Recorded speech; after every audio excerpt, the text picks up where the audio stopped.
Bueno, vamos a continuar trabajando al final, después el pensamiento crítico, con Heráclito. Heráclito es representante del eterno cambio y devenir. También se lo llama el oscuro. ¿Por qué se lo llama el oscuro? Porque él planteaba su teoría con frases metafóricas, con aforismos, para describir su idea acerca del cosmos. La idea fundamental de Heráclito es que la realidad no es sino devenir, incesante transformación. Todo fluye, decía Heráclito, todo pasa y nada permanece. La frase más conocida de Heráclito es justamente: no nos podemos bañar dos veces en el mismo río. La más conocida justamente lo que expresa es eso: cuando yo voy una segunda vez al río, ya no son las mismas aguas, no son las mismas piedras que están debajo, no es el mismo contexto, todo es un fluir continuo y que nada permanece. Ahora, solamente esto no es entender y comprender el verdadero sentido profundo del pensamiento de Heráclito. Sería demasiado sencillo y simple, y si hay algo que no es Heráclito, es precisamente sencillo y simple. Cuando él dice todo cambia y fluye, hay que comprender que en esa época el problema de los griegos era cómo demostrar lógicamente y coherentemente que las cosas cambian. Me detengo. Lo que querían los griegos era explicar desde la lógica, con coherencia y sin contradicciones, cómo era posible que el cambio sucediese. No es que no se daban cuenta que cuando vas por la calle alguien camina y se mueve y que nosotros nacemos y nos morimos. Lo que ellos querían hacer era explicar lógicamente, racionalmente, cómo es que eso puede suceder. Cómo desde el pensamiento lógico y racional yo puedo demostrar que el cambio sucede. ¿Cómo es que yo nazco hoy y dentro de tantos años me muero? ¿Cómo es que hay un árbol en semilla y de pronto la semilla se transforma en árbol? Este era el problema de los griegos. Era un trabajo intelectual y de abstracción. Yo les dije hace un rato, la abstracción llevada a su máximo exponente. Y hago un paréntesis más. Ojo que esto es precisamente lo que yo llamo pensamiento crítico, que es lo que voy a decir después. Necesitamos desarrollar este pensamiento porque en realidad es lo que nos lleva a la reflexión. Más de uno estará diciendo: ¿para qué quiero saber lo obvio, que las cosas se mueven? En realidad a los griegos y a estos dos autores los movía a pensar el asombro por lo que los rodeaba. Imagínense ustedes estar en Grecia, en la zona del Egeo en este momento, ¿no? El desarrollo cultural e intelectual que tenían los griegos, su gran riqueza y el aporte a la humanidad, es que ellos deseaban demostrar cómo sucedían las cosas. Esto era el objetivo fundamental, el proceso lógico del acontecimiento. Y justamente el pensamiento crítico es poder explicar y argumentar coherentemente, no por una mera opinión surgida del sesgo individual de alguien, que hoy es muy común, que además lo expresa como verdad indiscutible. Si hay dos personajes que tratan de explicar y demostrar esto más allá de las consecuencias que tienen, porque les faltaban elementos en esa época, tenían solamente la mente y la razón, solamente eso. Ahora, también es verdad que nosotros, si hacemos un salto en el tiempo, si sabemos cómo desarrollaron estos autores el pensamiento crítico y cómo un modelo de argumentación nos enriquece, quiero yo demostrar por qué es importante estudiar filosofía. Ojo, la filosofía es una de las maneras, yo elijo la filosofía, pero puede ser a través de otros conocimientos, no es único, pero es algo que me parece importante. Yo puedo aprender, puedo desarrollar mi pensamiento individual para poder comprender y desarrollar una mirada mucho más amplia y crítica y válida para poder tomar decisiones.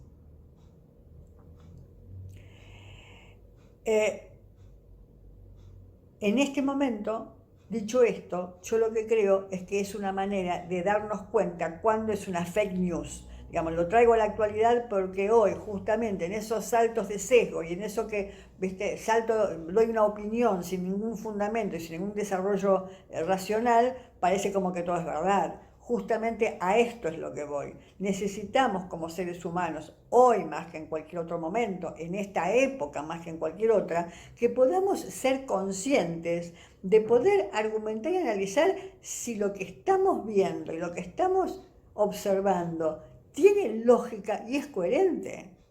Bien, la síntesis del pensamiento de Heráclito podemos decir que fue el primero en presentar en Grecia un concepto de eternidad como infinidad temporal del ser. Es decir, el ser fluye, no hay principio ni fin. Es un eterno fluir. ¿Qué decimos cuando decimos ser? A veces siempre me están preguntando, ¿pero qué es el ser? Bueno, miren, es muy sencillo explicarlo. La diversidad de las cosas que nos rodea tienen un nombre. La casa, el yo, el árbol, las personas, el auto. Lo que podemos decir de todas ellas es que son. Esto es lo único permanente, veían los griegos. ¿Qué es lo permanente y común a todas las cosas diferentes? El ser, justamente, que son. Podemos decir de ellas que son. Por lo tanto, ¿en qué consiste el mundo? ¿Cuál es su fundamento? Lo que lo hace ser tal como es. Es decir, ¿cómo es que hay algo que los une? ¿Qué es aquello que une a todo eso, que es diferente y diverso? Para Heráclito afirma que es el fuego siempre vivo. Bueno, en esto se parece un poco a Tales, recuerdan que decía el agua, a otros que decían el aire, pero de todas maneras no se queda acá con el fuego. Aparentemente para Heráclito el fuego es como una metáfora, ¿no? Porque el fuego es algo que se mueve continuamente, la combustión se transforma, vieron que transforma lo que está quemando. En realidad tiene que ver más con eso. Sin embargo, en el fragmento 30 que se rescató de Heráclito, dice que el mundo se enciende y se apaga según medida. Esta palabra medida es crucial para poder interpretar el pensamiento de Heráclito. Esta expresión indica que el cambio de que se trata está sometido a un cierto ritmo alterno, como por ejemplo el ritmo cíclico de las estaciones o del nacimiento y la muerte. Es como que todos los cambios que él ve tienen como un cierto ritmo. Nacen, se mueren, vienen y van, pero no de cualquier manera, ¿eh? Recuerden que para los griegos todo tenía que ser armonioso y ordenado, por eso el concepto de medida. Era impensable para un griego y para Heráclito y en general que las cosas sucedieran caóticamente. Era impensable para ellos. El caos no existe porque eso es inmoral. Después vamos a ver cómo ellos asocian la moral con la armonía.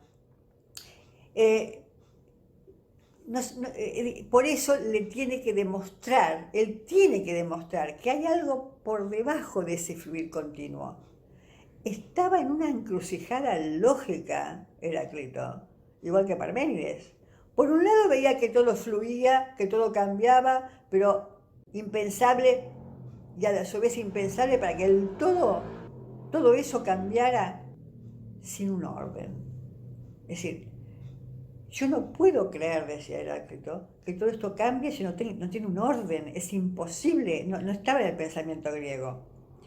Tenía que encontrar un concepto que pudiera conectar todo ese cambio. Y justamente lo encuentra en lo que él llama el logos. La palabra logos en griego tiene muchas acepciones. Puede significar reunión, puede significar pensamiento y puede significar inteligencia, significa también palabra. Por eso, para Heráclito, todo cambia menos el logos. Para explicar el funcionamiento aparece otro término, que es el término guerra. Él compara con la guerra, pero no en el sentido de muerte, sino en el sentido de contrarios. El término guerra pone de relieve en la noción de cambio un matiz que no es difícil comprender. La guerra supone siempre contrarios, como dos bandos, y según ya sabemos, el cambio implica un par de opuestos, por ejemplo, ser y no ser. Lo que ellos veían es que algo era y que de pronto dejaba de ser. Este ser-no ser era la contradicción que no podían resolver, como si fuesen contendientes o contrincantes, el ser y el no ser. En efecto, Heráclito concibió lo absoluto como proceso dialéctico, igual que como observó Hegel muchos siglos después. Hegel resuelve lo que es la dialéctica, que después retoma Marx, después de Hegel, justamente qué pasa con esa dialéctica. La dialéctica lo que tenía después era un tercer elemento que era la síntesis, pero no lo ve esto Heráclito, ni lo ve Parménides posteriormente. Todas las cosas ocurren, dice Heráclito, según discordia y necesidad. Es decir, además lo vemos en la vida diaria. Cuando hay conflicto, resolvemos el conflicto, ¿qué pasa? Bueno, se resuelve y supera el conflicto. El conflicto se dice hoy mismo que en realidad es el motor del crecimiento y del desarrollo. Bueno, en realidad no están tan equivocados, no estaba tan equivocado. Nos empuja a superar el conflicto y por ende nos hace crecer hacia una mirada superadora. Y esto es lo que decía Heráclito. Nos enseña además que los opuestos, sin dejar de serlo, no son nada separado de modo absoluto. Es como que son dos términos relativos de una misma realidad. Es decir, no es que yo separo uno y lo puedo separar del otro. No, están siempre como complementarios en un solo dinamismo, de una unidad superior que los engloba y domina. En comprenderlo reside la sabiduría, dice Heráclito. Y digo yo también, cuando comprendemos estas cosas y después las podemos llevar a nuestro ámbito personal y diario, entonces somos más sabios. Ahora, en el próximo video, vamos a ver a Parménides.